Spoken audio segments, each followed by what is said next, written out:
Psalm 133:1 says, "Behold, how good and how pleasant it is for brethren to dwell together in unity." We live in a world full of division, political, cultural, generational, even within families. Sadly, the church is not immune.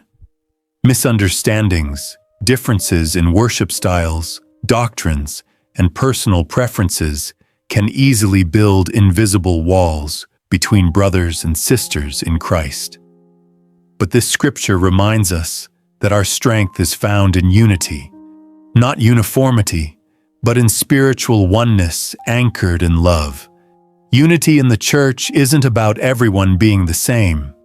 It's about each person, with their unique gifts and voice, coming together with a shared purpose: to glorify God, serve one another, and carry the light of Christ into the world. When the church walks in unity, we reflect the heart of Jesus more clearly to a watching world.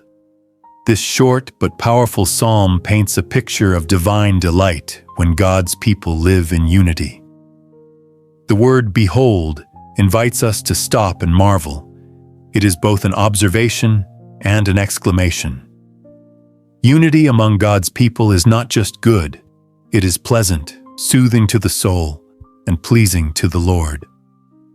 Psalm 133 goes on to describe unity as precious oil running down Aaron's beard and as the dew of Hermon descending on Mount Zion.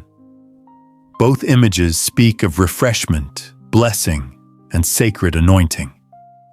Unity isn't just a feel-good ideal, it's sacred, empowered, and life-giving. It flows from heaven and makes way for the blessing of God to rest upon His people. But unity is not automatic. It requires humility, grace, forgiveness, and an unwavering commitment to the bigger picture, the kingdom of God. It requires us to value people over preferences, to choose relationship over being right, and to remember that we are one body with one spirit. As we pray today, may our hearts be softened and surrendered. May we long for unity, not only in our local church communities, but throughout the global church.